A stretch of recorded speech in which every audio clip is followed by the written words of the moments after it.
Seria Regăsirea puterii interioare, capitolul Când înțelegi paradoxurile relaționale. Episodul 1. De ce conexiunile profunde creează frică, nu siguranță. Există întâlniri care nu pot fi explicate, nu prin logică, nu prin timp, nu prin ceea ce se vede. Sunt acele întâlniri în care ceva se întâmplă imediat, nu neapărat intens, dar clar, o recunoaștere tăcută, o senzație că nu trebuie să joci niciun rol, că poți fi fără să te pregătești. Și pentru o clipă pare că ai ajuns într-un loc sigur, dar exact acolo începe paradoxul.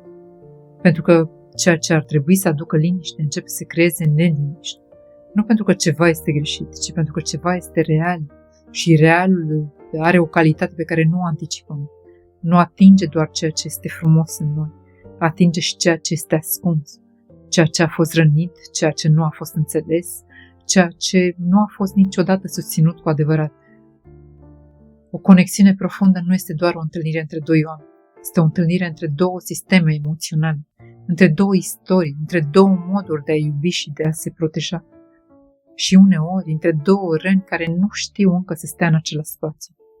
De aceea, ceea ce simți nu este doar atracție, este activare, o activare care nu vine din prezent, ci din trecutul care nu a fost încă așezat.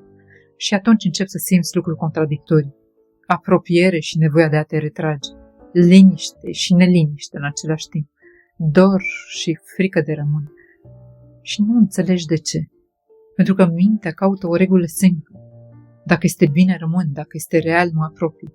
Dar corpul și emoțiile nu funcționează după reguli simple, pentru că familiarul nu este întotdeauna sănătos și ceea ce este sănătos nu este întotdeauna familiar, iar ceea ce nu este familiar poate fi perceput ca pericol, chiar și atunci când nu este. Și poate că acesta este unul dintre cele mai importante adevăruri ale acestor întâlniri. Nu te sperie celălalt, te sperie ceea ce se deschide în tine în prezența lui. Spații în care nu ai mai fost, emoții pe care nu le-ai mai permis, o formă de apropiere care nu seamănă cu ceea ce ai cunoscut. Și atunci apare retragere, nu neapărat ca alegere, ci ca reflex, un mod de a reveni la ceva cunoscut, la ceva controlabil.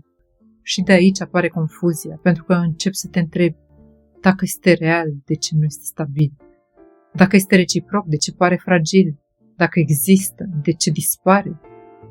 Și poate că răspunsul nu este în ceea ce lipsește, ci în ceea ce nu poate fi încă susținut.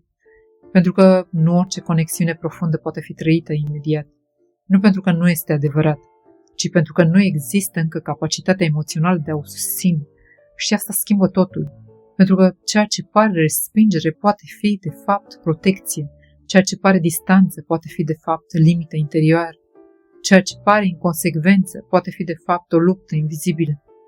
Dar asta nu înseamnă că nu doare. Pentru că doare.